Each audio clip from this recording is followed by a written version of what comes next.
Aujourd'hui, je vais t'apprendre comment savoir si un aliment que tu achètes contient du sucre ajouté ou non sous ces dizaines, pour ne pas dire sa cinquantaine de noms différents. Si tu es nouveau sur cette chaîne, je parle de nutrition et d'hygiène de vie au service de ton énergie dans la vie de tous les jours pour maximiser ta concentration, ta performance et donc ton impact au quotidien, que ce soit dans tes projets professionnels ou personnels.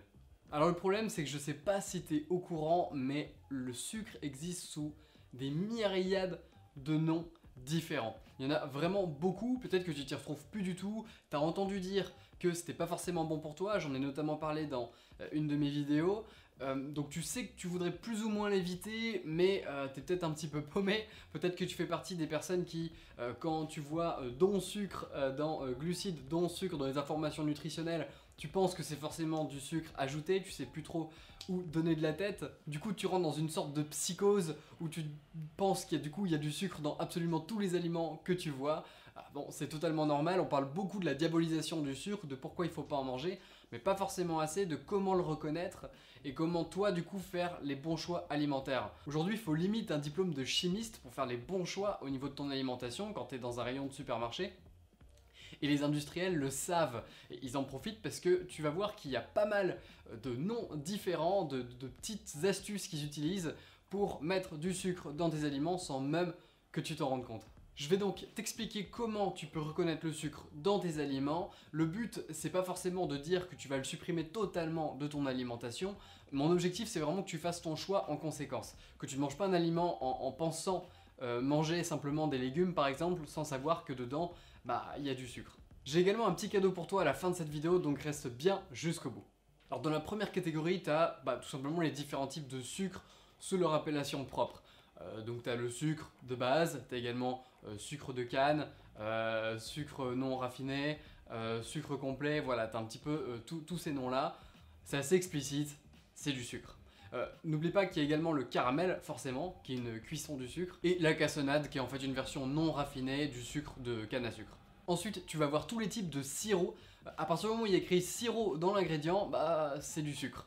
Le pire du pire d'ailleurs, c'est le sirop de glucose-fructose. Celui-là, c'est une vraie saloperie. Ensuite, tu vas avoir tous les noms en ose, dextrose, glucose, fructose, tout ça, ce sont tout simplement des différents noms, différents types de sucre. Et oui, le lactose, du coup, c'est le sucre qui se trouve dans le lait. Voilà, tu pourras dire ça à tes potes.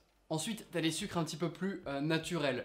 Tu as la mélasse, par exemple. La mélasse, c'est une version en fait non raffinée du sucre. En fait, dans le procédé de fabrication du sucre, le procédé de raffinement, la mélasse, c'est vraiment une des premières étapes où du coup, il reste encore quelques vitamines. Ça reste du sucre, t'enflamme pas, mais bon, voilà.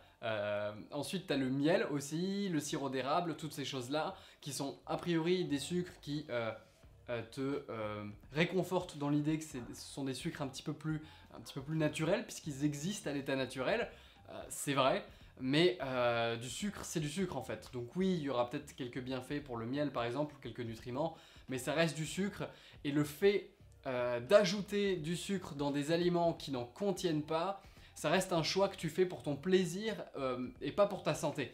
Simplement voilà, il faut que tu gardes ça en tête, c'est un choix que tu fais dans lequel tu fais passer ton plaisir avant ta santé. Et c'est ok de le faire de temps en temps, mais il faut juste que tu le saches et que tu te voiles pas la face en pensant que parce que c'est du miel ou de la mélasse ou du sucre complet, eh bien ça va être bon pour toi. Ensuite je voudrais te parler d'une dernière catégorie qui est celle des soum soum, tu vois, des sucres un petit peu cachés. Par exemple quand tu as de l'amidon dans les ingrédients, l'amidon c'est du sucre, d'ailleurs j'en parle dans ma vidéo sur les féculents.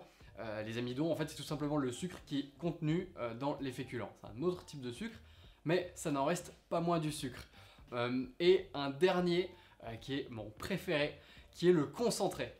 Donc quand tu vois jus de pomme concentré, jus de citron concentré dans un aliment, dans les barres de céréales, parfois les barres de céréales qui se clament sans sucre vont te mettre ce genre d'ingrédients en fait, le concentré, même quand tu les achètes en bouteille d'ailleurs, les jus de fruits, 100% jus de fruits, tu vois derrière concentré, en fait le concentré tu l'obtiens en faisant évaporer une partie du jus du fruit.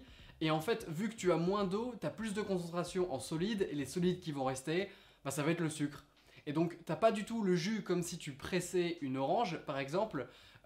Tu vas avoir une densité, une proportion de sucre qui va être bien supérieure à ce qu'il y a normalement dans une orange.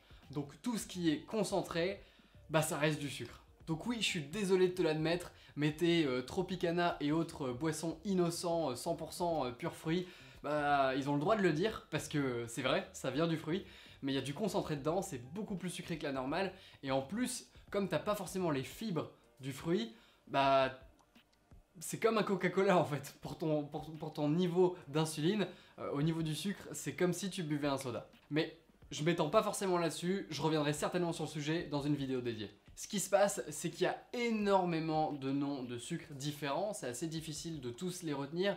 Là, j'imagine bien que tu n'as pas retenu forcément tous les noms que j'ai exposés dans la vidéo, donc je t'ai mis une fiche que tu peux télécharger via un lien dans la description, également en premier commentaire.